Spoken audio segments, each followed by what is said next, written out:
La familia, un refugio en medio de la adversidad. Ese es nuestro lema para el Congreso de mayo aquí en las iglesias Vida Abundante del Oeste. Y uno de nuestros expositores y conferencistas es el señor Juan Varela. Juan Varela es director y fundador del Instituto de Formación Familiar y su ministerio se ha encargado de transformar familias a través de su rol pastoral y conocimientos en coach, en orientación sexual e identidad de género, no solo en España, sino en Latinoamérica y todo el mundo. Y tenemos el privilegio de tenerlo acá y de conversar un poco acerca de qué es lo que vamos a estar hablando en esta gran conferencia internacional de todas las iglesias Vida Abundante para todo el mundo. Latinoamérica, Estados Unidos, queremos que todos nos podamos conectar y de verdad encontrar esa esperanza que la Biblia nos enseña acerca de lo que Dios quiere hacer con nuestras familias. Bienvenido, don Juan Varela. Muchísimas gracias, estimado David. El placer es mío poder compartir con la bella Costa Rica, un país al que me gusta ir cuando puedo y con el que tengo muy buenos recuerdos. También, además, con las iglesias Vida Abundante y con nuestro querido Ricardo Salazar, el pastor general, y su esposa nos une una buena amistad, así como con el pastor José Miguel de Cariari. En fin, que tenemos buenos amigos y será todo un honor poder compartir. Así es, y sobre todo nos une una misión, y es la de transformar las familias. Hay una frase que escuchaba que usted compartía un día de estos, y es que usted dijo que no podemos defender la institución de la familia con piedras y palos frente a la artillería del enemigo. A mí me gustaría que habláramos en este día cuál es la artillería del enemigo en pleno siglo XXI, en el 2022, cómo el enemigo está atacando las familias. Don Juan. Bueno, creo que es evidente, ¿no? El mundo ha cambiado, ha dado un giro radicalmente en los últimos años, no solo a través de la pandemia. La pandemia ha venido a coronar una situación que ya venía degradándose desde el inicio del nuevo milenio, y para bien o para mal, más para mal que para bien, entramos en la famosa era digital, donde de pronto el mundo se nos ha convertido en una aldea global y donde de pronto, cuando alguien tose en Ucrania, quien sufre las consecuencias es todo el mundo, ¿no? Por poner un ejemplo. Por lo tanto, vivimos en un mundo absolutamente globalizado y vivimos lo que Pablo, yo diría, denomina, allá en 2 de Corintios, capítulo 4, del 18 en adelante, Pablo habla y dice literalmente, porque esta leve tribulación momentánea, ¿no? Y Pablo dice esta leve tribulación momentánea refiriéndose a las circunstancias complicadas de la sociedad en la que él vivía, con la opresión del Imperio Romano y demás, ¿no?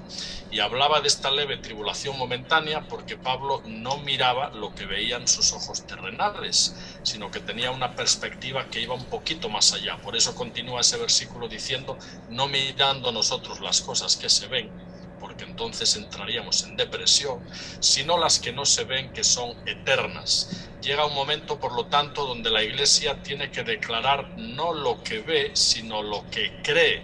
Y por eso el famoso teólogo y escritor John Stott nos habla del concepto de la doble escucha.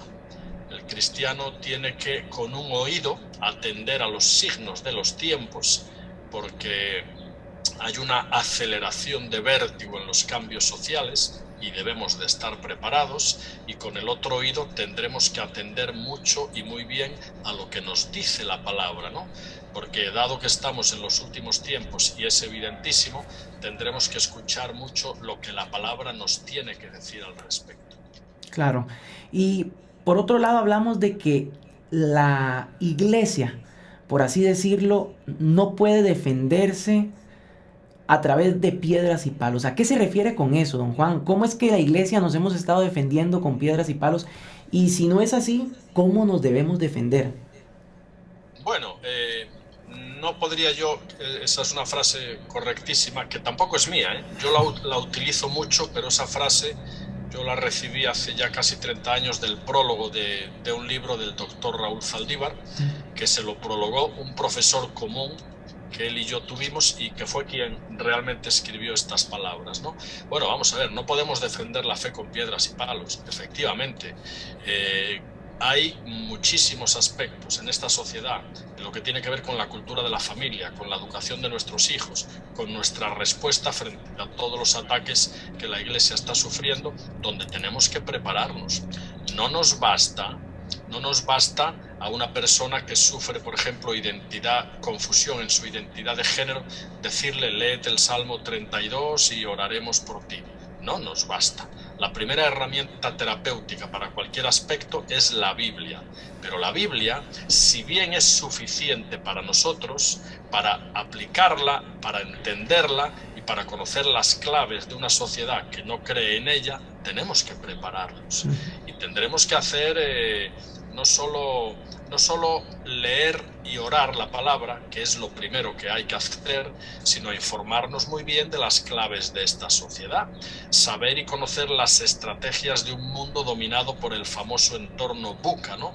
Ya sabemos, un mundo volátil, incierto, complejo y ambiguo, un mundo que cree en la desvalorización social del matrimonio, de la maternidad, de la familia, la cultura de la increencia, la cultura de la posverdad. Frente a todas estas cuestiones filosóficas y tan rápidas, tenemos que estar preparados y tenemos que ser muy conocedores de los signos de estos tiempos. Si no, la Iglesia se queda atrás. ¿Cómo podemos entender o por qué estos ataques que se están apuntando a la institución que es la familia, que fue creada por Dios? ¿Cómo podemos entender esos cambios y por qué se están atacando a través de todas estas situaciones o nuevas corrientes? ¿Cómo podemos responder a eso y por qué está sucediendo esto? Bueno, el ataque se entiende desde la clara estrategia del enemigo, y cuando hablo del enemigo me refiero a Satanás. Detrás de todo el avance de la filosofía, de la posverdad, de la modernidad líquida, de todo lo que tiene que ver con la ideología de género, detrás de cualquier movimiento de los culturales actuales que están pretendiendo destruir las culturas y la base judeocristiana con la que se fundó Europa, Estados Unidos y todo el mundo occidental, Latinoamérica en general, detrás de todo eso evidentemente está la mano negra del enemigo. Y lo que el enemigo intenta en primer lugar es destruir la institución de la familia, por una razón fundamental, porque la Iglesia es familia de familias. Y el enemigo sabe muy bien que destruyendo la institución de la familia acaba destruyendo la institución de la Iglesia. Y además hay otro elemento fundamental. La familia a día de hoy es la única institución de orden público con la capacidad de garantizar la supervivencia de la civilización mediante el reemplazo generacional. Y evidentemente el enemigo lo que quiere es cortar por todos los medios que nuevas generaciones, en este caso de jóvenes educados en la fe cristiana, entren en el escenario social para poder contrarrestar toda la basura ideológica que se está dando y que se está promoviendo, ¿no? Entonces la estrategia está clara y frente a esa estrategia la Iglesia se tiene que defender hoy más que nunca. Llega un momento en la vida de la Iglesia cristiana donde ya no podemos poner la otra mejilla, hay que sacar la espada y hay que sacarla para defender nuestros valores, nuestras creencias y sobre todo el futuro de nuestros hijos, que son la carne de cañón en los que se quiere cebar todo lo que es la cultura de la ideología de género para ideologizarlos, ¿no? De todos es sabido que los grandes regímenes, sea de corte nazista o de corte comunista, comenzaron con una colonización ideológica en las aulas. Y lamentablemente así en todo el mundo occidental está ocurriendo con la ideología de género. Y hay que aprender a defenderse, hay que aprender a sacar la espada con misericordia, por supuesto, tendiendo una mano a todo aquel que quiera razonar con nosotros, pero siendo también bastante inflexibles para no permitir que el Estado usurpe funciones educativas que deben de ser privativas y privilegio de la estructura familiar. Claro, hablamos de que nuestros niños están siendo atacados, nuestros jóvenes e inclusive los adultos, y la misma Iglesia podría llegar a moldarse a todas estas cosas que estamos hablando aquí. ¿Cómo mantener la autenticidad de mi cristianismo? en medio de tantas corrientes anticristianas como lo estamos hablando aquí? Sí, claro. Evidentemente tiene que haber una vuelta a la radicalidad de la palabra, ¿no? Evidentemente tiene que haber una vuelta a Deuteronomio 6. Recordemos que Deuteronomio 6, que es un capítulo fundamental y un versículo fundamental en la historia del pueblo judío, se da en el contexto de la dispersión.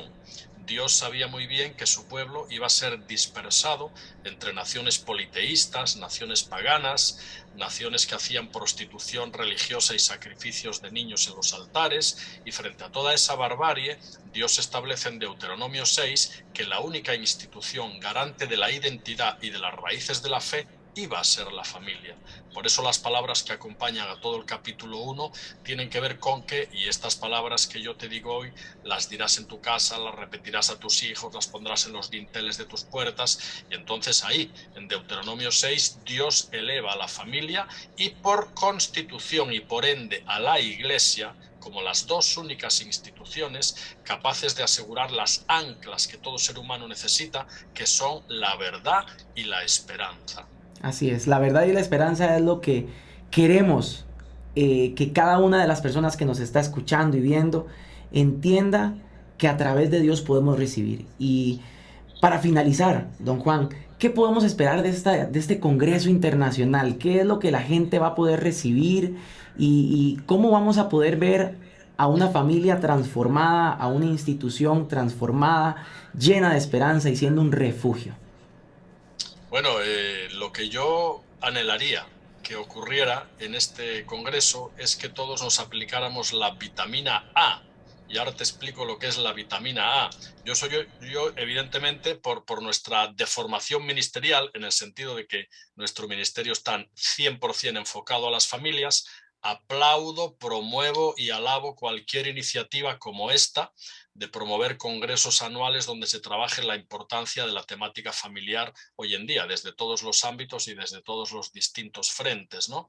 Pero después de escuchar toda una serie de conferencias, lo que tenemos que hacer es tomar la famosa vitamina A, que no es sino aplicación, porque un congreso y unas charlas sirven de poco cuando se nos quedan en la mente o en conceptos muy bonitos y no los aplicamos ni los llevamos a la práctica en la realidad de nuestras iglesias y de nuestras vidas cotidianas, ¿no? Por tanto, tenemos que tener lo que se llama la mentalidad de ser oidores y hacedores de la palabra, ¿no? Eso es lo realmente importante, que sepamos traducir a nuestro día a día y en nuestros entornos familiares, en primer lugar, todo lo que se reciba. Y hay oradores que son de talla internacional y, hombre, yo espero que sea un congreso que marque una diferencia y que también inaugure un ciclo que creo que será anual de congresos de este tipo que son muy Bueno, y necesarios. don Juan Varela y yo estamos listos para participar de este Congreso Internacional de las Iglesias Vida Abundante. La familia, un refugio en la adversidad. Mire, solo falta usted. Únase a este Congreso virtual y seamos parte de esa inyección de vitamina A en donde vamos a aplicar la palabra de Dios para ver a nuestras familias transformadas. Les esperamos. Hasta luego.